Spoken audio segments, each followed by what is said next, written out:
The one thing that I say in the book is that if the Fediverse were to flame out, just kind of implode tomorrow, the desire that people have for communication and community Mhm. and media beyond the kind of,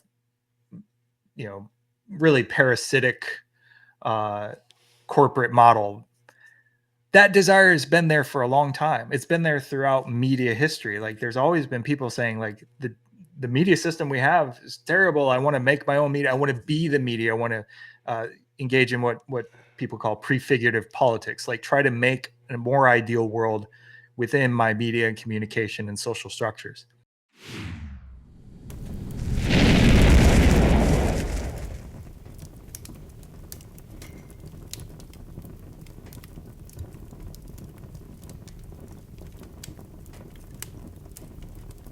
Welcome, Fedi Friends, to episode 35 of Fireside Fedi. I'm your host, Ozoned. Fireside Fedi is a show about folks within the Fediverse. If you're seeing this, you are in the Fediverse. And yes, even you folks that are currently on big social media and YouTube and all of that, for the time being, you're on the Fediverse. So welcome. With me today is, which I just found out, Dr. Robert W. Gehl. And you'll have to tell me if I pronounce that right. Oh, you did. Robert, Yeah. okay. Robert is the Ontario Research Chair of Digital Governance for Social Justice, York University. Robert's next book, which he's had many books, which all kind of pique my interest, and we are not going to get time to talk about all of them.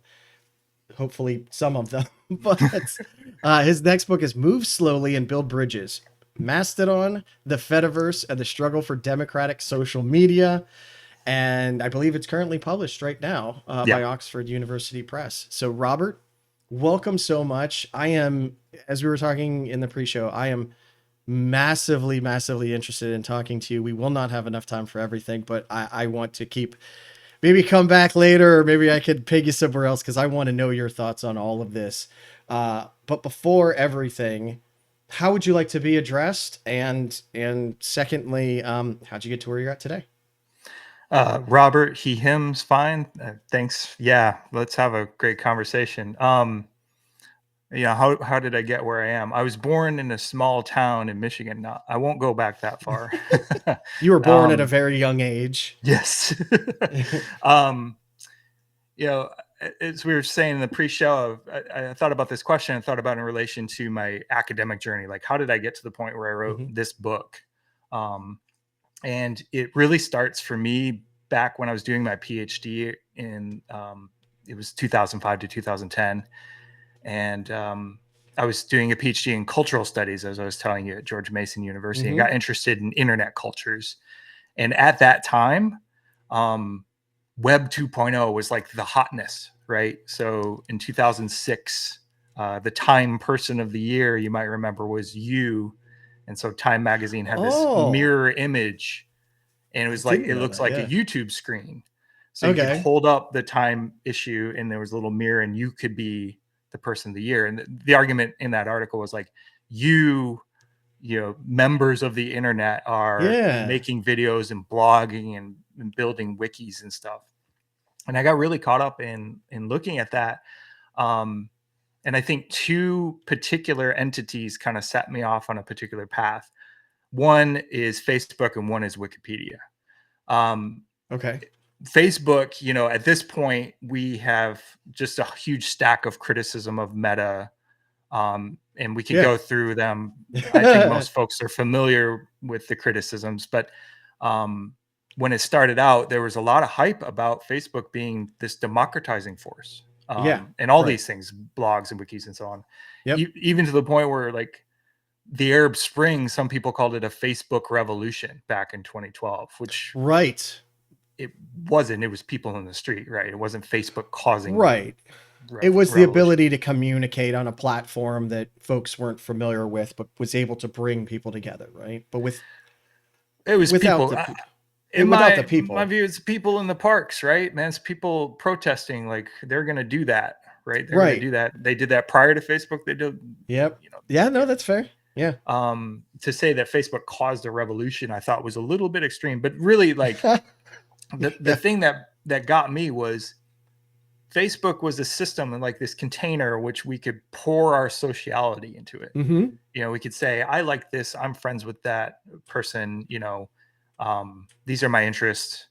And the whole point of it was to build up profiles of us as consumers, not really as democratic citizens. Yes. And we've seen that in the intervening years, but I saw that relatively early on. And I wrote my dissertation as a critique of that process. But at the same time, I also saw things like Wikipedia. And did you know that Wikipedia was wikipedia.com at first? Wasn't wikipedia.org. I mean, I at the time I probably remember that because I think we're probably roughly the same age. I remember when Wikipedia became hell. I remember I literally remember the first time I found out about Google, and then people were like pointing to all these things. I did not remember they were a .com. Yeah. And then they migrated to a .org. And the reason why they changed, I wrote about this in my first book, and there's some other folks have written about this as well, is basically there was a labor strike, particularly among Spanish language Wikipedians, who said, we're not going to contribute to Wikipedia to have our labor sold to marketers. Because Oh, Wikipedia wanted to show ads around articles. yeah, The same yeah. way that Facebook shows ads around people being social, right? Or YouTube shows ads and so on and so on. Sure. And at that time, Wikipedia was kind of going international. They're translating into different languages. And I think to their credit, they realized like if we don't have people who are willing to do that work, that labor force, Right. we can't do it. So they converted to a nonprofit. There's other factors in there as well, but basically, what if like Facebook had the same thing early on? What if people said, we're going to withhold our sociality unless you become a nonprofit or something that we can Right. govern? Yes. So all that set me off on the path that I went on. Like I got interested in activists on the internet trying to build nonprofit, non-commercial, self-governing systems. And that took me to, free and open source social media systems like Diaspora. And I Yeah. have papers about GNU Social. And I was, one of my books is about the dark web. I was going on the dark web and finding these open source, well moderated dark web social media systems, which I found to be really fascinating. And I set up a project at the University of Utah where we were just tracking all these different alternative social media systems, and Mastodon came on my radar in 2017. And I thought, this is Okay. pretty interesting. And then I realized like about 2020, like, no, this is something I actually could hang a whole book around, like this whole Mastodon story, and the Fediverse activity pub, the people building it, the people moderating, and people kind of struggling through all the human issues that we have to struggle through. And the result is the book that just came out. Wow. There's a billion questions I have around all of that. So to kind of go over, I'm trying to find a good way to show off the different books you have. I'm on, I don't know a good way to show these. So because you have reverse, so in 2014, is that your Yeah. first book? That was based on my dissertation, my first book. Reverse Engineering Social Media, Software, Culture, and Political Economy in New Media Capitalism. Then you followed it up with Weaving the Dark Web, Legitimacy on Freenet Tor and I2P. And I And you said love I2. these. Oh, did you giggle after saying I2P? Because I can't say I2P without giggling. So it's okay. No, it's It's one of okay. So those it's funny FOSS you say that. acronyms where you're like, what? I I love that you bring that up because I am a child, and even when people like at work will be like, "Yeah, P to P," I just giggle and I leave Yeah. my mic open when I giggle, and everyone just like, "What?" I'm like, "Come on, man! Yeah. If we can't have fun in our job, like, loosen up." Or Red Hat has a performance tool called Performance Copilot, which is PCP. So whenever you talk Mm, about PCP, everyone's like, "What?" It's like it's a dumb name, but yeah. but yeah, no, yes. I giggle at stupid little things. I mean, again, I was talking about in the pre-show Cory Doctorow, and in his episode, he was talking about the machine that helped essentially open up encryption to the web, and the person that did it named it Deep Crack. And I lost it. I was like, wait, are we talking about Cory Doctorow's Deep Crack right now? And again, I'm a child, but Yeah. anyway, you have. Sorry, go ahead. I was just gonna say, like, we could have a whole long conversation about bad names in free and open source software, but we can Right. leave that aside because other people have done that work. Like there's all sorts of I mean, it like, does. It works for itself, right? yeah, But yeah, so then you have social engineering, how crowd masters, freaks, hackers, and trolls create a new form of manipulative communication, yeah. followed by the dark social online practices of resistance, motility, and power. And of course, your new book, Move Slowly and Build Bridges, Mastodon, Fediverse, and the Struggle for Democratic Social Media. I mean, these are not light topics, but yet not only do people not understand technology, right? Your grandparents or your even kids nowadays, like you give them a phone and that's it. It is that. But these your books, and I'll be honest, and already told Robert this, that I attempted to acquire these and I couldn't get them. They're not at my local libraries yet. There was no way I could get them from Better. I always recommend Better World Books. I couldn't get them in time to read any of these, but I will acquire these because these are literally. It seems like there's society now, and we're building on top of technology, and then there's under society, which people don't even understand the technology part, let alone all the ways that this stuff can work and be manipulated and moved and changed. And again, as someone, it's very interesting because your degree is in cultures, but I think we have this idea of academics that like, oh, it's culture. What do you do with that? And it's like, it's everywhere. You took a stance of IT culture, right? Technological cultures, Yeah. and you've kind of run with all these cultures. And it's interesting to me, and I'll swear I'll get to a question eventually, but it's interesting to me that we look at our immediate cultures, our immediate communities, the communities we build, and again, you have all of this underlying culture and community. How so you're interested in Web 2.0, right? Yeah.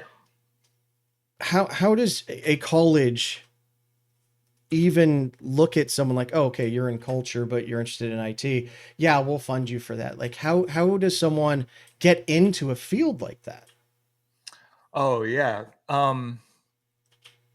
So the departments, the academic units I've ended up in are communication and media studies. So within that space, my work is pretty legible because I look Okay. at, when I was hired at my first university, I was a professor of new media or assistant professor of new media. So they were Well, interested in okay. like new media, what's emerging. Um, and then you'd get like the older professor who I always respected, who always say, "Well, once telephone was new," and I was like, "Yeah, Yeah. actually, if we go back and look at the emergence of radio or the emergence of the telephone, the emergence of television, some of the debates that we're caught up in now are that Are the exact we've same. we've had them, Yep. so we can go back and look at particularly radio. It's really instructive, and I tell this to students. The debates about radio, about who should control it, should it be a two-way medium or a one-way medium? Is it broadcast? Yep. Is it, relatively interpersal? Those echo the debates that we have about the internet and attempts Yeah. to regulate radio and how those, regulatory attempts might have shifted it one way or the other. We're Well, having debates about regulating social media, which we should, by the way, but we yep. can set that aside. But those debates are repeating themselves. No, and that's we don't know because we've been immersed in something like that all of our lives, right? Like my dad remembers when they were the only one on the block that had a TV. And Mhm. everyone would rally around the TV for certain shows, like from the neighborhood, or maybe it was my mom that said that. But we take for granted all of the stuff that's set up, right? Like let's just take the FCC. FCC has an amazingly huge and arguably somewhat impossible job of regulating this space that is completely intangible and can reach everyone everywhere at any time. And this had to come about because of lessons we learned in the past, right? Yeah. There are certain political folks that I won't really talk about, that when they saw radio and TV coming out, they used it to their political advantage and were able to scream out to those that felt that they were being um, um, betrayed, I guess, and incite those. And we are seeing that same thing, right? Yes. How close do you see those kinds of reflections? I mean, that instance that I'm talking about, which I don't think I have to kind of beat around the bush, led to World War II, right? Yeah. That's kind of a central through line in my book, Social Engineering. It's a book I co-authored with Sean Lawson, who's a security studies. Oh, He's interesting. also in communication, but he studies security discourses. So like the discourses of the military. And what we argue in that book is the current environment we're facing now, where we're concerned about disinformation, misinformation, Yep. state propaganda, Yep. who is saying what online and with what effects, and like and we can toss AI into this. That book came out right before like this stress about Chat GPT. But basically we argue what we're seeing now is what we would call mass personal social engineering, and I can unpack that. Mass personal in the sense of like it Okay. can oscillate between a broadcast form where a person sends or an entity sends out a message to many people to try and sway them one way or another. Yep. But it also can shift to very, very targeted. It can be individualized, or it can be even a group of people speaking to a person trying to sway them. And the phrase social engineering we find to be really fascinating, because if I say social engineering to a cybersecurity professional now, they're going to nod their head Right. and say, "Oh, we're talking about phishing, phishing emails. We're going to talk Right. about when you Right. get a Right. phone call and it's somebody pretending to be the CEO saying, "Hey, I need to buy, $10,000 worth of gift cards to give away at an event." And Right. like Yeah. interpersonal manipulation, this has its roots in the 60s and 70s with phone phreaks. That's cool, but there were also folks back. Well, it's not cool. It's interesting. I find it interesting. Yeah. Um, Yeah. there are also folks back in the 20s, at the dawn of radio, the dawn of these mass media forms, who called themselves social engineers too. They were Okay. propagandists. They were Mm-hmm. early public relations people. So they said, we're social engineers. We are going to apply new social sciences like economics and psychology, and we're going to apply it to society as a whole to make it better by our definition. So that's a mass form of social engineering. And we argue basically those two threads kind of come together in the environment we're in now. Like that's why the environment we're in is so fraught. Is And that go ahead. Go ahead. no, and that's what I was going to say is I had a similar conversation with Quintessence about these are not new. Right. Scams, every generation, everyone has had scam artists, right? But it looks different now. Yeah. When before the event of the radio, it was someone we have snake oil for a reason, Yeah. right? There's a reason we call it snake oil. And they'd have to come to your door. They'd have to go to a central place, and you could interact with people and be like, this isn't, something doesn't add up. But maybe they'll get one person or two people. Yes. With the advent of the radio and the television and the phone and the internet now, you're not talking to one person. You're not going door to door. You're putting a page out there and people are literally coming to find you. And it's so much easier to spread that message, it feels like. Yeah. And if you have systems that their incentive is to um, privilege something that's outrageous or wild, or have you Mm-hmm. seen this, or disturbing, to keep people's attention on them. I think you see where I'm going with this. If you have those Yeah. systems in place, it can amplify those sorts of manipulative messages. Um, Right. and that's the environment that we're operating in, which again, like, you know, brought me to alternatives to those systems. Like, can we have sociality without somebody in the room trying to shape our sociality? Oh, that's fascinating. I mean, and we all have biases, right? Like, I'm talking to you right now because your idea of this aligns with mine, right? Which is these tools, because that's what they are at the end of the day, allow us to kind of be herded, and then once someone herds us, those that are most vulnerable or those that are biased towards a specific message, you are then easier to get out that message to those targeted people. And that kind of brings me into, the thing that we were talking about before the show is we like to look at Facebook as the problem. We like to look at Twitter as the problem. And myself personally, when Facebook came out, I immediately saw the red flags in there. Like, I didn't really use Facebook because why would I want someone to track me all the time? Well, you could talk to your friends. Right. I have a phone. I could Yeah. call my friends. I could text my Yes. friends. Like, oh, well, this lets you know that I'm just like, I'm not doing it. But once I found, and same about the same time, 2017, I found the Fediverse. It's like, this is mine. But are we still in the Fediverse lending ourselves to the pitfalls and the issues of this messaging? You're still, you could still get herded up, and you can still have that bias. One of the things that I tell people is, regardless of your political stance, Mastodon is True Social, right? And those folks that go to True Social are going there for the message that is being sent. So are we allowing ourselves, is Facebook and Twitter not the problem? Is it society and social media, I guess, more? And I'll be honest, I think they're the problem because they've been incentivized to do that. But I wanted to get your kind of thought on that. Yeah, my training is in part in science and technology studies, and that's a kind of specialized academic field, but it's pretty applicable to a lot of these situations. Right. And one of the key concepts or ways of thinking in science and technology studies is to think about the socio-technical.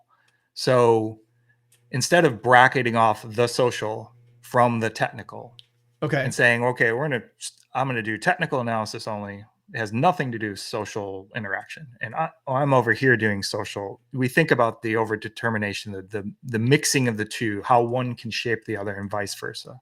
Sure. So the approach that I would take is, let's look at this socio-technical system. Let's map all the elements. So are there algorithms involved? Are there Yeah. how is it governed? How is it funded? Where is it located in the world? Like all these factors that are social and technical, how do they all map together and assemble into the thing we call Facebook, or the thing that we Right. call Mastodon? Sure. So that's a long way of saying, like, yes, social problems, but also yes, technical problems. Um, Okay. so in the case of something like, let's make it positive, right? Let's look at the Fediverse, and this is stuff that I argue in the book, right? The Fediverse has problems, right? We know that. We've, the whiteness of Mastodon, um, problems of harassment and trolling still They occur. still, yep. Absolutely. And how to mitigate those things are problems. The problem of funding, Yes. right? Burnout. Just the other day, I forget, maybe it was yesterday or the day before, I saw an instance admin saying, I'm out, I'm done, I'm shutting my instance down. You have 30 days to move, right? People Yep. burn out, people run out of funding. Um, there are still trolls, there's still assholes, right? But, and the other thing, and this is a chapter in the book, is there's still an environmental impact, right? Huge. Yeah. Yeah. But I would be willing to say that we have more chance of working through those problems in federated social media than we do with something like a Meta Yes. or an Okay. X. And that's because, like, people have been critiquing Meta for years. What has Meta done? Meta does what Meta does, right? They're not reading my book. They're not reading Shoshana Zuboff or whoever's critiquing them. They're not, if they Right. are, they're reading them and like maybe finding ways to refine their techniques. Like, they don't care about our criticism. The Fediverse, for all its flaws, is something that we can actively shape. And so that brings in that social level, right? That brings in like, Right. we have to govern ourselves. We have to work through these hard problems. And I find that to be really hopeful, and also like it can also fail. This whole thing can flame out because we're incapable of solving those problems. But at least we have a chance to work through Yes. those problems and have the sociality and have the global communication system that like a lot of us value. So that's what gets me excited about the Fediverse, and that's what also I find frustrating about the Fediverse. Yeah. No, and I've told people that I feel the Fediverse is really Web 3.0. It is the next evolution. And I don't remember who it was. I think it was Johannes. There was someone at FediCon, and unfortunately I missed it, but I wanted to be there, that basically talked about, or maybe it was Evan, the different stages of the Fediverse. Like stage one is getting things working, and we're there now. And stage two is rebuilding all the old shit that's being built, right? The Twitter, Mastodon, YouTube, PeerTube, and what have you, Facebook, and all of that. And then there's the next stages.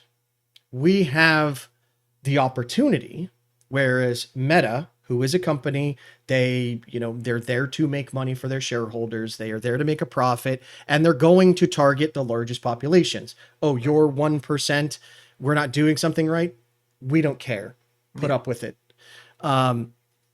But we have the opportunity to build the things that they won't, right? And see things. And one of the things, and you apparently are open source advocate as well. You say that you've tried to introduce open source to other academics and how you run that thing. And the way that I've always looked at open source is anyone, as long as you have a machine, it doesn't have to be powerful, any kid that could be absolutely brilliant can use that to lift themselves up. And I see Fediverse is the same way. Someone can come along and make the next thing that everyone wants to do. It is not restricted by it, but funding is a major problem. And right now it is on the backs of those that have the ability to fund it, but that is not sustainable. Where, with all that I just said, do you agree with the evolutionary idea of the internet? Do you think that we have those kind of opportunities? And not that I know you're in communications or anything, do you see an actual path forward for funding in the Fediverse and whatnot? Ooh, whoa, I know that's a lot of hey, questions all at once. whoa.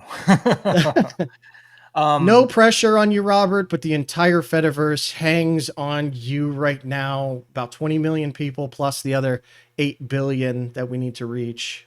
You Yeah. need to solve all these problems immediately. Go. Let me circle back to the kid with the free and open source software on the Yes. computer. Yeah. The kid's got to learn it from somewhere. Where did you learn Yes. to use Linux? Dad, I learned it from you. I learned it from watching you. Okay. Yeah, exactly. As my son is sitting over here on our Linux computer and he's asking me about stuff, but yeah. But people are teaching others these systems. They're the infrastructure in place to learn how to use a Linux computer or free and open source software is really like people teaching other people. So Yes. my family all uses Linux on our computers. I help maintain it, but they all know what to do. We've been using that stuff for like 20 years now. And I also, if any of my colleagues say, "Hey, I'd like to switch," I'm like, "Okay, I'll be there, and I'm happy to help you out." Like I have to do Right. that because the infrastructure to use a Windows or a Mac machine is you can go to the store or the Apple geniuses or whatever. Like They they've just do it got a for whole you. paid army to help you do that.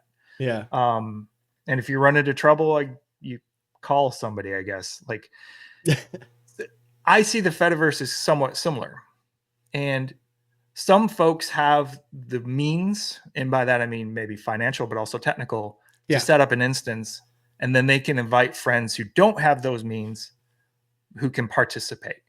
So Right. you've got, and I think the instance, like, I think this is where some folks who are advocating for the Fediverse probably disagree with me. Like, I think the instance is actually a really important unit of analysis, a political unit on the Fediverse. The instance Okay. as a space where there's some technical minded admin, there's a few like culturally savvy moderators who can read like subtleties in language and help moderate and block this instance and so on. Right. And then you have a group, and not a huge group, but a group, 100, 200,000, whatever, associates of them, members of the instance. And that instance, like we take that unit of analysis and we look at what they're doing. People build their codes of conduct. They agree on social norms that operate within Right. the instance. Yep. But they also use that as a diplomatic document to interact with other instances. Right. So Okay. this instance Yes. over here shares our values. B We'll keep those connections going. Yeah, go ahead. B Beha. I don't know if you know Beha. It's a Lemmy instance. Whenever they post now, I'm on PyFed, and you see whenever someone's on Beha, it says at the bottom now something like, this post came from Beha. We have a higher standard of interaction. Basically, everyone should be nice to each other. And I'm like, that you're right. It is absolutely a political document, not only at an instance level, but literally kind of every single message we send out to one another, right? Yes. That's an interesting point. Yeah.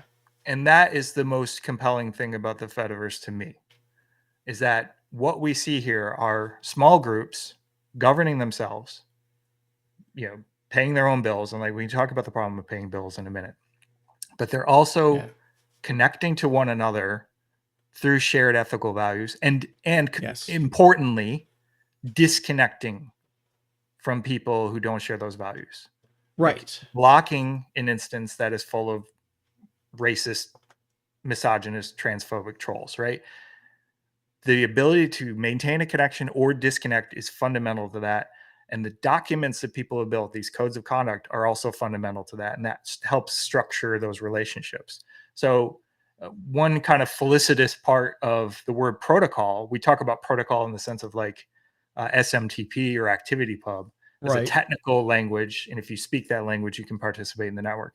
But protocol also refers to diplomatic relations, Right. right? The Yeah. protocols of greeting an ambassador, the protocols Yep. of interacting with another state or political unit. And I know instances aren't states. I talk about this in the book, but they are like federated states that agree to Yes. band together through some sort of shared covenant or ethical document. Yes. That's really unique on the internet, and we shouldn't overstate that. Like, I can't think of any other system where that has happened. People will say, well, it's a little bit like Reddit because there's subreddits, but subreddits aren't really designed to like interact with one another. They can be relatively independent. Okay. Um, Yes, I see what you mean. Yeah. yeah, maybe email, but email, we don't think of email as like, oh, email It's has not a governance. Like nobody, like I have an email account. I don't think about like how it's governed, right? This is a moment where we're interacting with each other through a protocol that's not just technical, it's social, it's socio-technical protocols. well, and And I I have think, to go I have ahead. to Yeah. I have to ask then, because this is the way that I've seen it. I love the state analogy, which yes, there's a head of the state, which is let's say the governor, who can be replaced should they step down, and hand off to someone else, and you have your rules, but they're all in the same place. So let's take, United States culture. Significantly different than the Chinese culture. Please. Yeah. Significantly different than the Chinese culture, the Japanese culture, what have you. Like, I'll just say Japanese culture, because when I worked at Red Hat, we literally were not allowed to take Japanese cases, not because they didn't speak English, they did, but because they had very certain protocols on how you address anyone that you're talking to that is a customer. And we weren't, basically, they said, no, you can't talk to them. I said, okay, fine. Can this work? Because all of our cultures are coming together and clashing. I'm an American. I pretty much only see American things, but it is not outside of the possibility that someone in Japan, China, India, Brazil, Mexico comes in and doesn't understand where I'm coming from culturally and then blocks me. Like we are trying to mash together everything while also still being able to be separate, right? Hmm. And misunderstanding is so easy through text. Let's not even just say internet. I write Sure. something down, I hand it to you, it could be interpreted a million ways. So can this even work? I'm an idealist and I say, yes, eventually we can figure these problems out. I really don't think the Fediverse is going anywhere. It's going to continue to evolve. It's going to continue to shrink and grow and shrink and grow. But in the end, can we bring all of humanity together on something like this? I think we're at the level of the big social problems, right? Like, Yeah, yeah, um, yeah. y- like we solve that problem, we solve world peace, and we're definitely not in a state of world peace. And Right? the, the analogy breaks down a little bit too because instances aren't states, so they don't have armies, they don't have coins. I mean, I guess you could That's, have yeah. like a meme coin or something. Um, but I think looking at theories of federal politics, federation as politics, Okay. do give some instruction. And the basic unit of a federation is the group. It's not individuals, it's groups. The Yep. groups that band together and they have particular values. And then those groups can remain relatively autonomous and yet still interact with and confederate with others. And usually that's going to be governed by some sort of document. And then within the group, you mentioned like it's a little bit like a governor. Like you could have a co-op. Like you can have a lot of different ways of Right. governing those groups. Yes. Um, Yes. and yeah, there's going to be disputes and battles and blocks. I think the stakes are somewhat lower in the Fediverse in some ways because like we don't, uh, there's not armies there.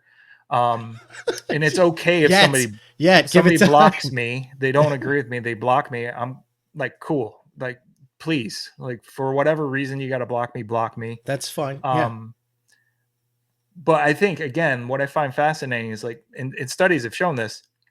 Um, a lot of federated instances that have codes of conduct, their language is kind of similar. No racism, no transphobia, no misogyny. Don't be a Um, dick. yeah, but I think even more like um, uh, to use an ethical term, deontological than don't be a dick. Like it's a little bit more prescriptive in that sense. Okay. And if you look, you see overlaps across multiple different communities that, on the face of them, might actually look quite different. Like this group over here is really into this popular culture thing, and this over here is talking politics, and this over here group is talking sports. But Right. somehow they all have these shared values, and they're expressing them through their documents, and they're keeping the communication alive. That's what I think is very hopeful. Can we build on that?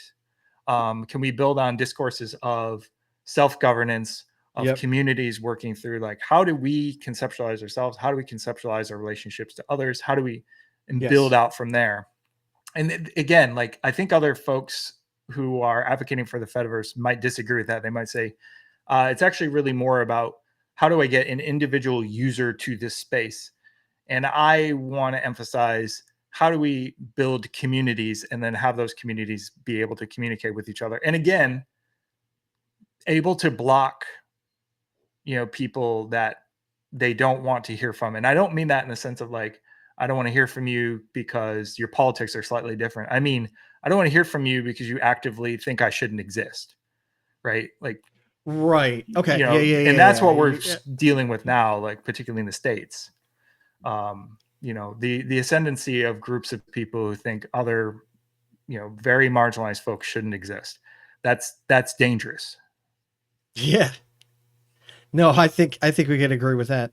Um, it's but I love the idea, and I've told people this before. I try to get along with pretty much everyone. To the until it's pretty obvious that there are some core beliefs that we are defining to us and we will not be able to get over. And then it's like sometimes you have to let people go even in real life, right? But Absolutely.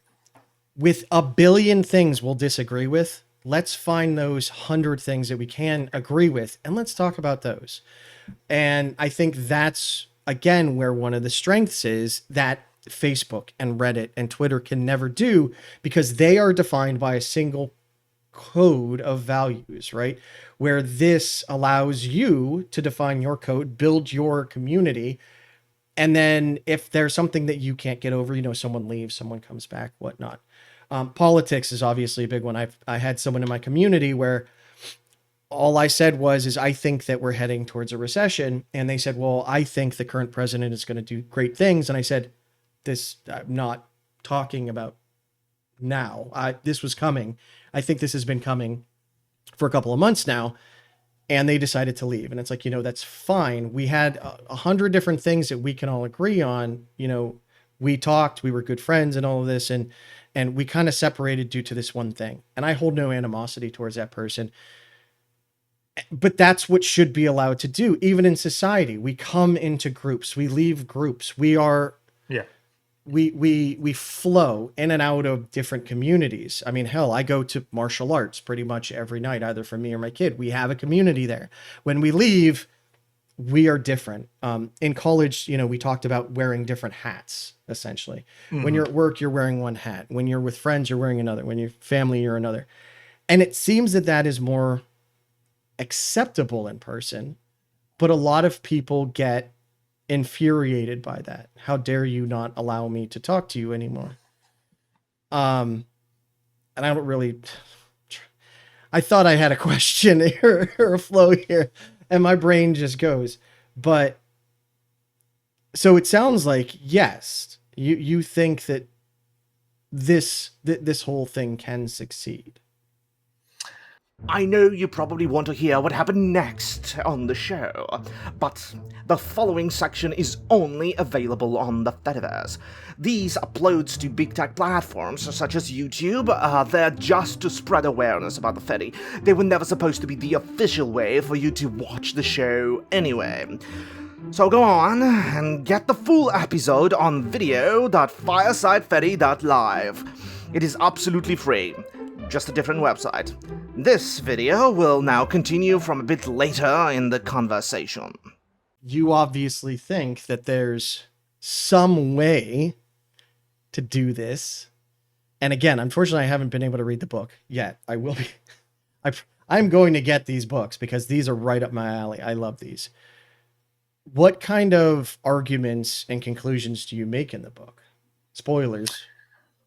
Well, I think one of the core arguments is this conception of a covenantal Fediverse, covenants being ethical agreements between groups of people. I think that's a thread that I pull through.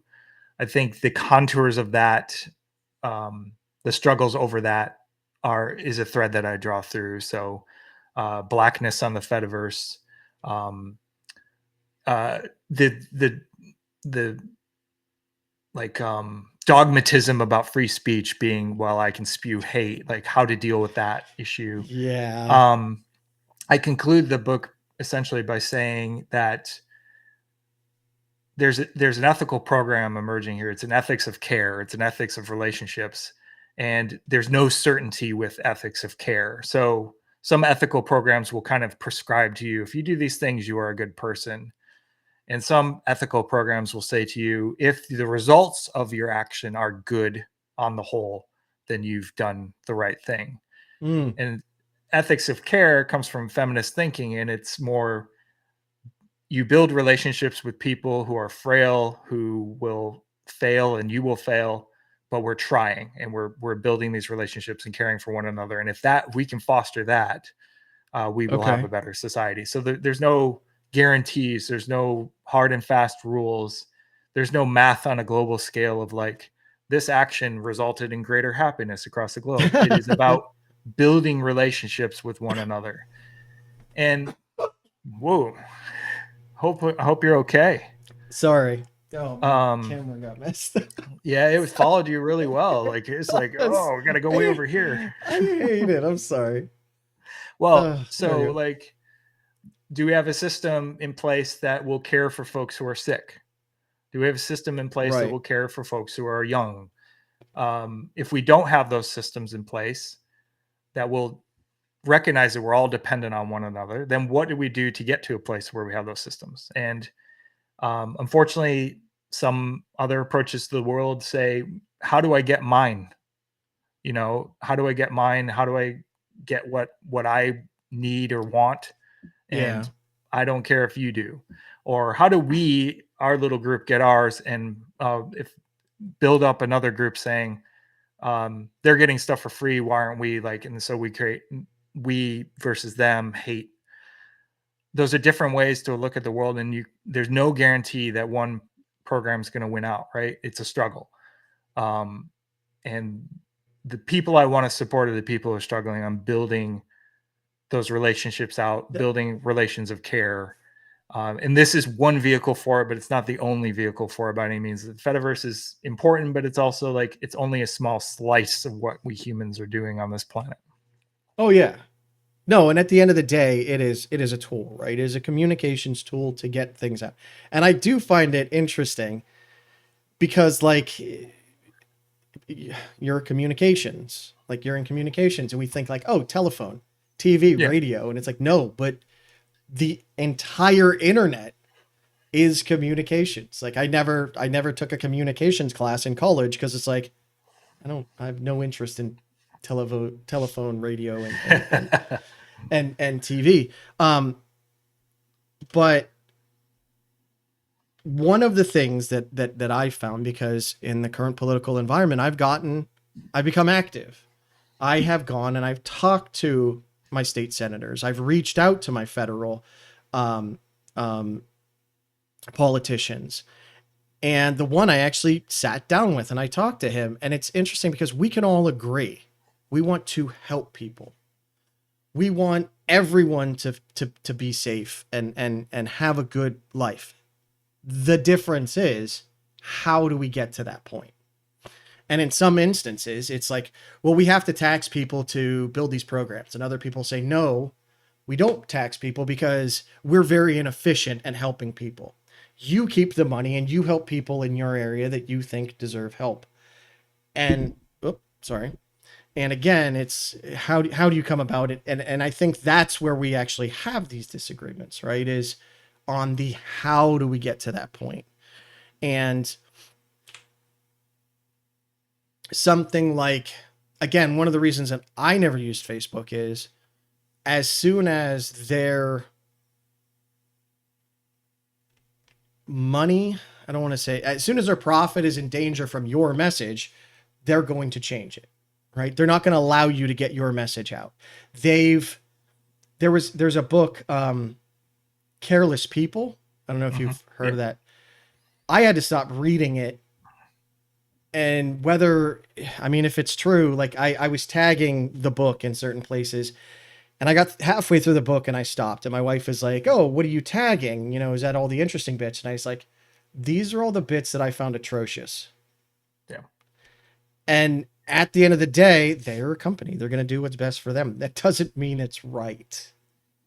Right. And I think that is the ultimate question for all of us, is how do we get to that? How do we protect those people? And there have been people on the Fediverse. One of my friends, he's an Asian. He's been here for 40 years in the US. He said he won't even talk on the Fediverse now because he is afraid.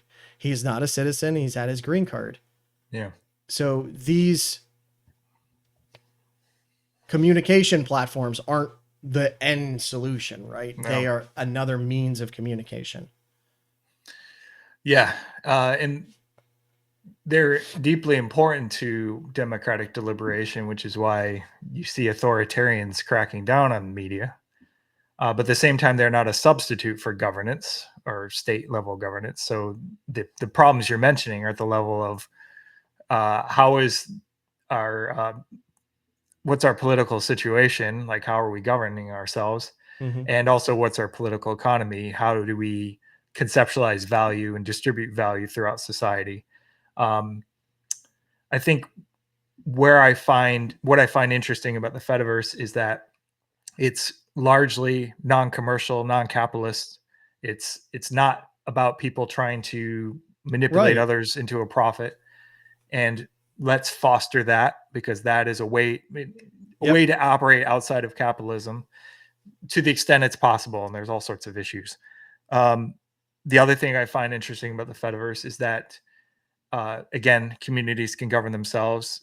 It could be like, I set up an instance and I'm the boss, or it could be, let's get together and build a co-op and come up with our documents on how do we come up with consensus to govern ourselves. But in any case, people are experimenting with self-governance in ways that other Right. spaces don't really allow for. And So I, let's I, foster those things, because I they show think us visions of a world beyond the problems you're pointing out. I think that's, for me, that's the big thing that we all need to remember. It's all an experiment. Yeah. All of it. Capitalism, socialism, Facebook, Twitter, the Fediverse, it is an experiment. There are pieces that are going to fail. That doesn't mean it's a failure. It just means, okay, that doesn't work. Right? And we have the opportunity to try and keep poking and figuring out how it can work. So in your 20 years, right, of being in this field and studying this field, what is one of the most surprising things you found, or even in the book, what is one of the most surprising things that you found that you put in any of your books, I guess? Ooh. One thing that surprised me was finding moderated social media systems hosted on Tor. Because, Okay. we think of Tor, like if I say Tor or the dark web, you think of like hackers and like all sorts of nefarious stuff, like I hitmen mean, for hire, I right? mean, I don't. I know that is just, Yeah. the standard news, and like, or hacker, right? Hacker is Yeah. not actually a negative connotation, but society has deemed it so. But yeah, I get your point. Yeah. So I was studying groups of people who are setting up social media sites hosted as an onion. Um, and I found, there were groups dedicated to like feminism and uh, I was like, what is happening here? And I started interviewing folks, and they were like, yeah, we want to be social with one another. We have moderation policies. Like, we don't allow like hate speech here, because that's Yeah. not cool, but we just don't want to do it in Facebook, and we don't want to be monitored. So like this, on the one hand, we've got Facebook, and the other hand, we've got this group of people who are using pseudonyms. And of course, that's like the internet, like people Yeah. Yeah. interacting with Yeah. these Yeah. Yeah. pseudonyms.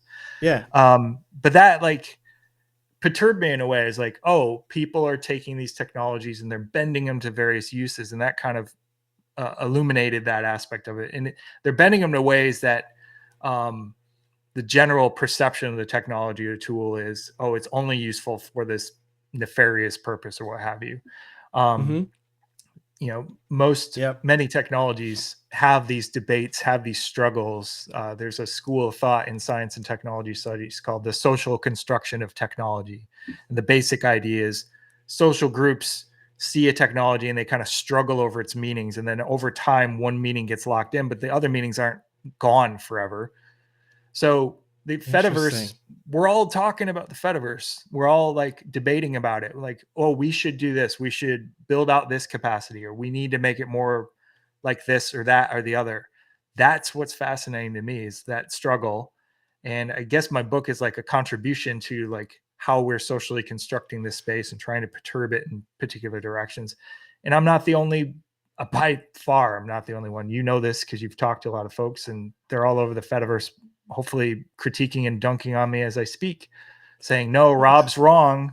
We need to do it this way. But I want to have that debate. And we can Yes. do it here in a way And that we can't on other systems. a civil debate. Agreed. Right. To circle back to something you said earlier, we can disagree on a billion things. Let's talk about the Yep. 100 we agree on.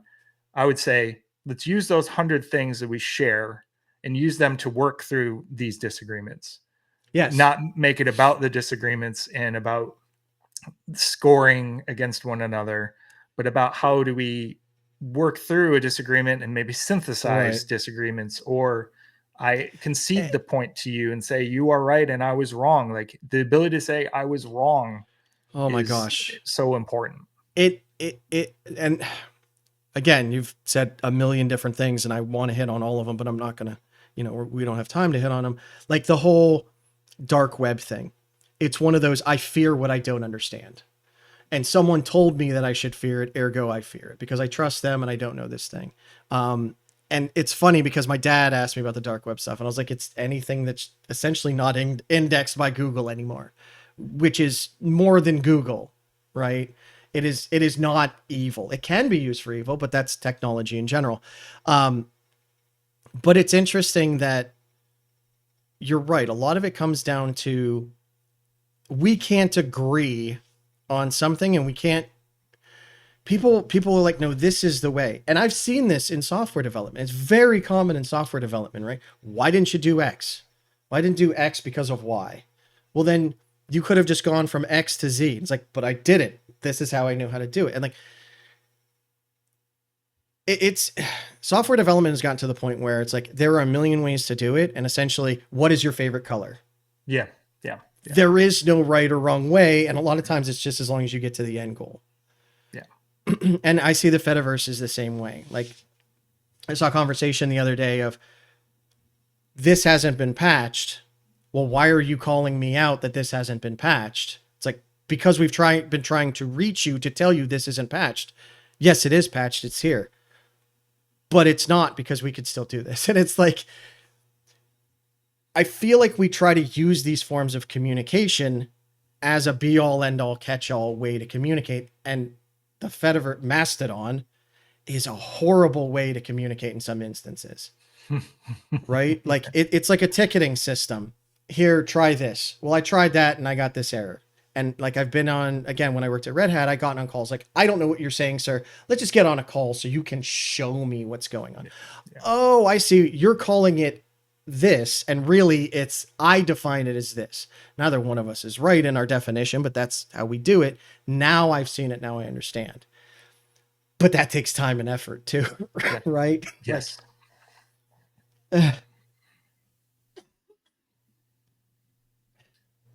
Got the mic whoa. Sorry, the mic went really hot. Got the mic turned down at that point, but now it's super hot. Sorry. It's all good.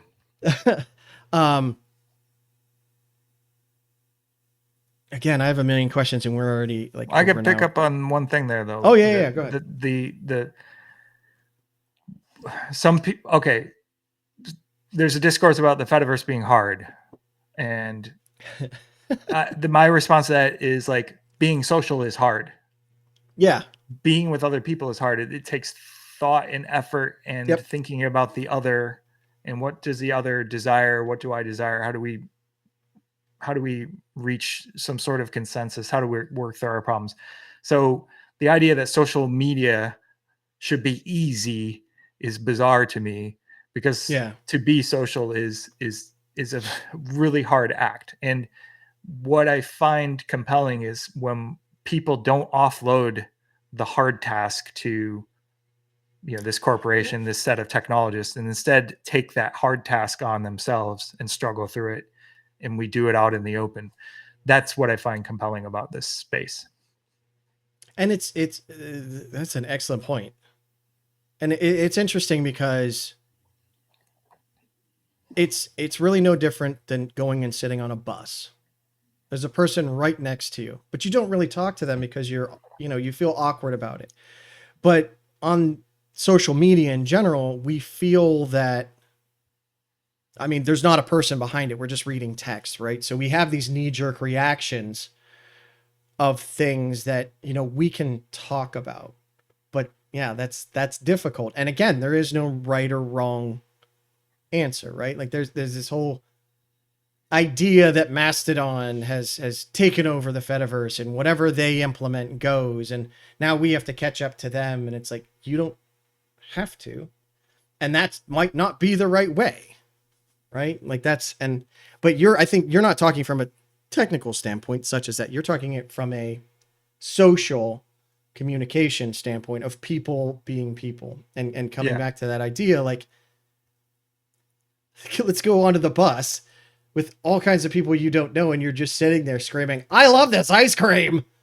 It's like, I've been on the bus with that guy. I've been on the bus with a woman talking to herself about her clothes. I feel bad for the woman, but it was very unnerving.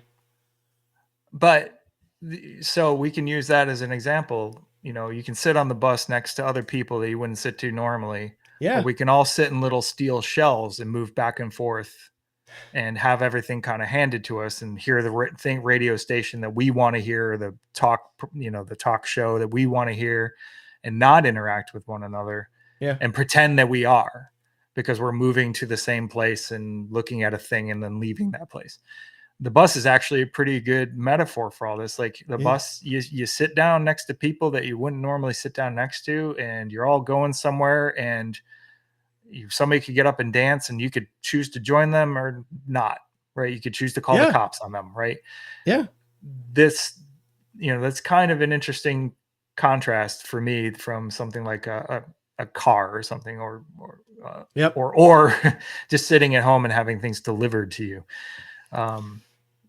Social problems again. But to kind of push back on one phrase or a term you've used multiple times, you've said technology is a tool. It is and it isn't. Like a hammer is a tool and I can use it for good or evil. It's a hammer admits to like hitting things. Hitting the nail. Yeah. Right. Or hitting a person, right? It is, yeah. It's very apparent what it is, right? Right. You can't pour milk into a hammer. You can't use it to like soothe a baby. Like you're not gonna pet a dog with a hammer. Like it has particular uses. Challenge accepted. Right. And these technical infrastructures are like complicated hammers. They admit to they channel certain uses and they discourage, if not outright prohibit, other uses. And the struggle over something like you should patch this, we should add this feature, is a struggle over the sort of social outcomes that occur. Again, socio-technical, like the two are always operating on each other. They're not independent of one another. And it's funny you say that, because I've heard the hammer argument before, and it's true, right? And the hammer has been around for a lot longer than countries have, right? It is such a necessity. It is so apparent as to what it is that we've again grown up with it, and we're struggling now not with a hammer, nail, hammer. We're struggling again with whole societies of communication and bringing them together, and what is okay and what is not okay. And it's and we don't all have the answer. There is not a single person on the Fediverse that has the answer, that knows how to get it all working, to get it done. And I feel like a lot of folks, so I've talked to Framasoft. Can't remember who I talked to at Framasoft. And they actually said, we don't like doing interviews because we don't want one person to be idealized. Yeah. And I think I totally get that. Like, no offense to Eugen, he doesn't have all the answers, right? And even when he decides something, that doesn't mean that it is the right answer. It is the answer that he picked. But we have this lead me to the area that I need to be and let me frolic and do it until I realize, you're wrong. That's not the area that I want to be. I want to be somewhere else. I did a conversation with Framasoft. I don't think they're going to do a panel, Eddie, but we have to remember this is hard. This is incredibly hard, not just from a technical standpoint. The technical standpoint is, in my opinion, actually easy because you know where you're at, you know where you want to go, and just build it, right? If you have the tools. But then, as you said, getting everyone to interact, play nice, do the things they want to do is difficult. And I think my internet's going out. Maybe. Oh, we're fine for the second. But anyway,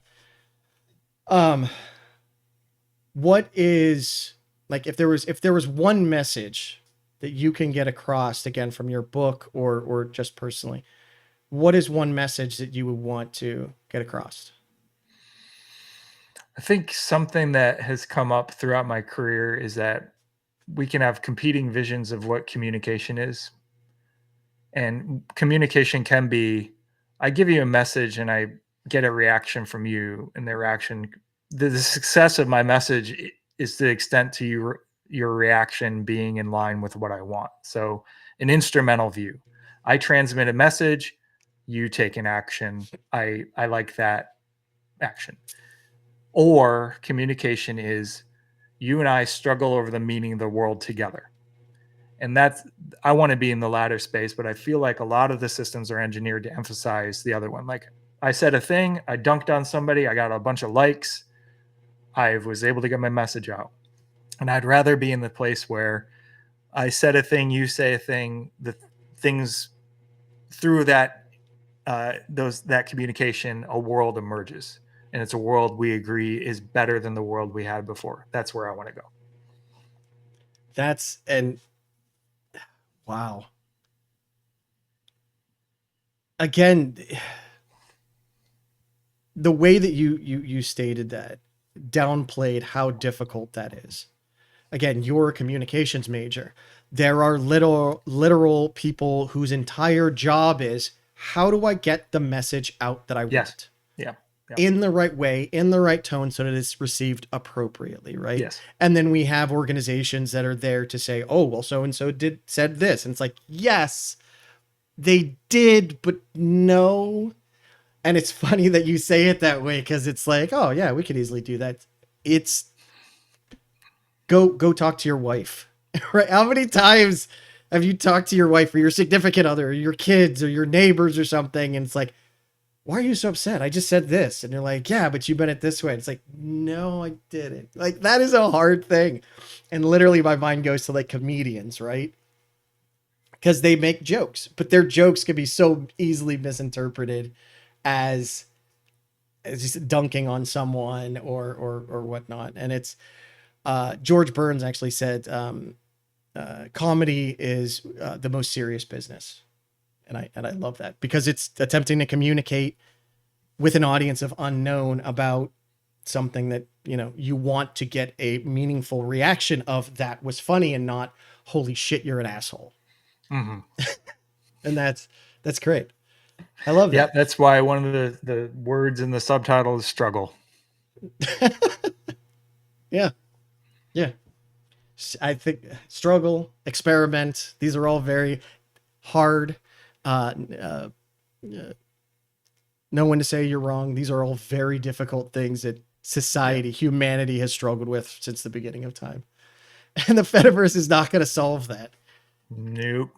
But it'd be nice if it did. Sure.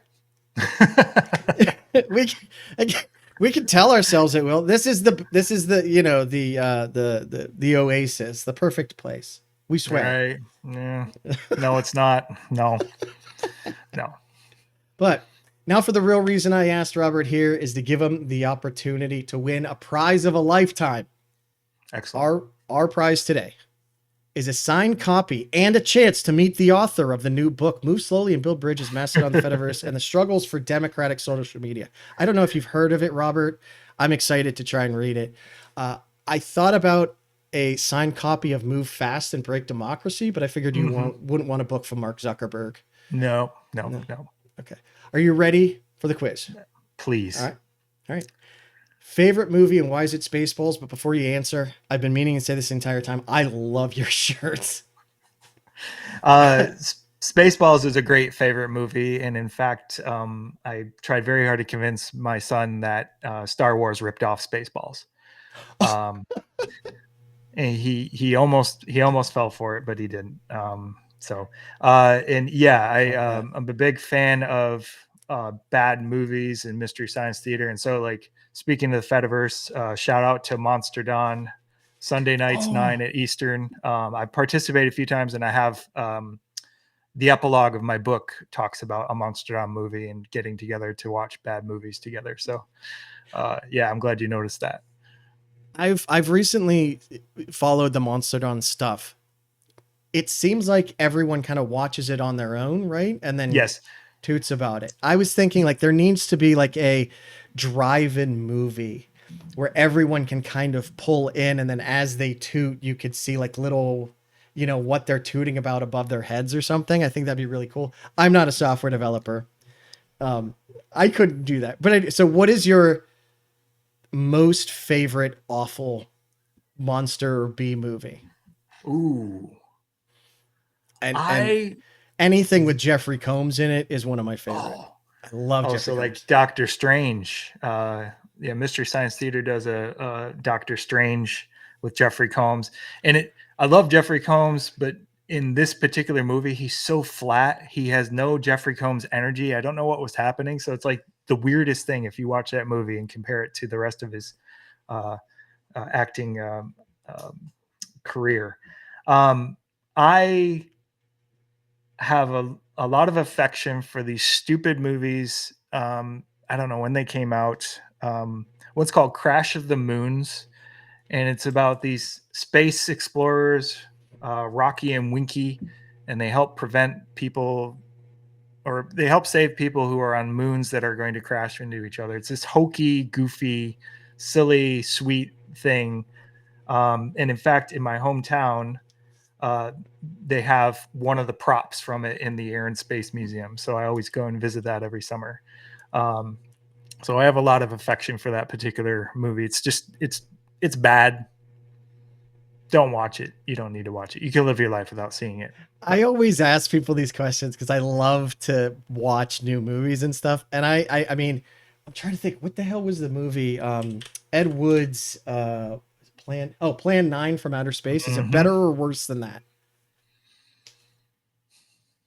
I can't do better or worse. I'll do it's more sincere. Okay. Well, because it has like sincerity to it. Plan 9 is one of the worst movies I've ever seen. But there's one guy in there that you could tell he's a terrible actor, but he tries so hard. And like, I have so much appreciation for that guy in that movie because, and it's the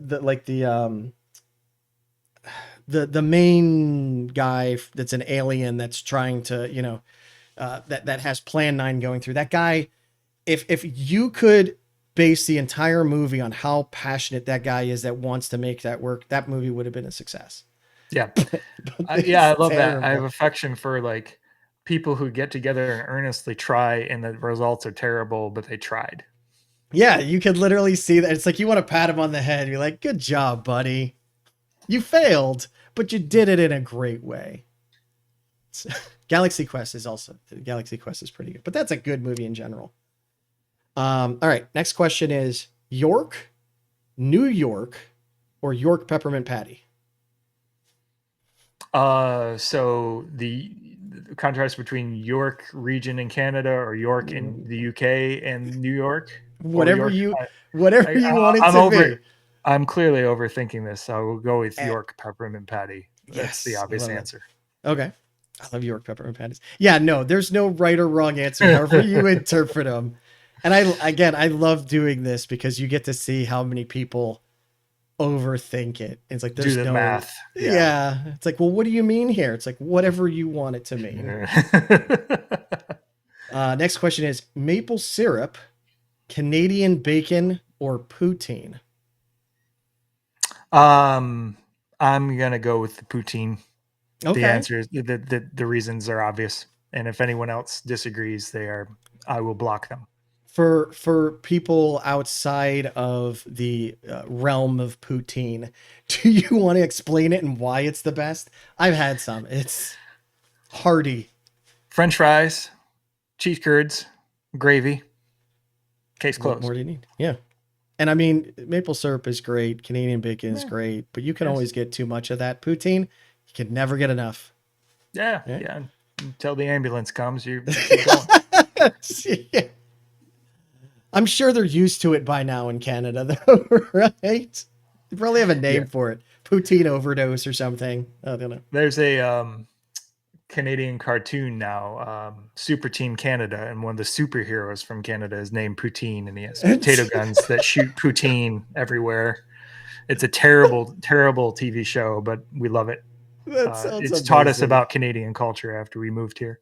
Is that like similar to how folks in other countries, when they come to the US, they like watch Sesame Street to learn the culture and how to speak? Or The Simpsons. Yeah. Are you learning from that show how to be more Canadian? Yeah, I'm doing my best. Yeah, good. Okay. Make sure you let us know when you have the poutine gun ready. I'd love to see that. All right. Next question is, what does an alternative universe Robert do? I talk about this very often. So in another life, I probably would be a firefighter like I wanted to do when I was 3. Oh, wow. Okay. Why did you want to be a firefighter? Because you ride around in a big truck and you spray water at fires. And you get to hang out at a house and people You got cook. Dalmatians. People love Dalmatians. Excellent point. That's an excellent point. All right. I reached out to an alternate universe. I have an alternate universe phone here. Don't ask. It's very technical. And the Robert that I spoke to said he also writes books, but that's because it's the only word he knows how to write. Just writes books over and over and over again. Yeah. Apparently, he's been very successful just writing books for books outside of bookstores. So, I mean, he's made a living of it. So good. Good on him. Yeah. All right. Thank you for laughing. I was worried that would come across. I saw a previous version of the show where he said dad jokes incoming. I'm like, I'm ready. Yeah. Moose, mooses, or meese? Definitely mooses. Mooses. I'm compelled by Canadian law to say mooses. Okay. I was gonna ask. I just love the idea of meese, so I would have picked me. Meese is too good. Or mice. Yeah. Well, I thought about mice, but I already had mooses, and meese. So sorry, Vanta Rainbow Black. But and as usual, the last question will be sent to Robert telepathically. I'll send the question. Take your time thinking about it and let me know when you come up with an answer. Okay. They're always very complicated, crazy questions. You ready? All right. Here it comes. All right. That's easy. It's 42. Oh my gosh. Why is it? There's so many people that come up with 42. Yeah. Well, it's because it's a number that emerges when you think in the depths of the night. It's a number that emerges. So there's somebody somewhere sending the message to us that 42 is the answer. There you go. All right. Well, congratulations. You got every answer, either correct or incorrect. Good job. While doing our quiz, I was informed that you were actually the author of the wildly popular Move Slowly and Build Bridges, Mastodon, the Fediverse, and the Struggle for Democratic Social Values. So in order to get you your signed copy, have you tried not being the author? I'll just sign this one. I have one here. There you go. See, there you go. To myself. So there. And I'm a winner. Yes, make sure you do an interview with yourself to find out all of the amazing information about you. So yeah, and that's all we have time for today. Thank you, Dr. Robert W. Gehl. Been a pleasure. Thanks. It's been great, and I seriously want to pick your brain more on this, hopefully in the future. So I'll have to find out where you're at and drive up there and just stand outside your door playing music on a boombox until you come out and talk to me. But thank you to everyone else out there on the Fediverse. Again, all of you folks are amazing and wonderful. And as we were talking about, like, this is why we're here, to communicate, to learn about each other, to get along. Try and do your best to be compassionate with yourselves and with everyone else. And let's just all talk. We don't have to yell past each other. Let's try and sit down and actually talk with each other and communicate. Again, at the end of the day, it's a tool, and the only reason it has any value is because we're all here using it and learning from each other and talking. Please don't forget to tip your admins, your developers, your scientists that write about consulting, or write about building bridges, and everyone. Just, I know it's difficult, but try and take the time to actually open up and talk to other people. Without you, the world would be less interesting and unique. So thank you all very much, and we'll catch you next time. Have a good one. Bye, everybody. Thank you.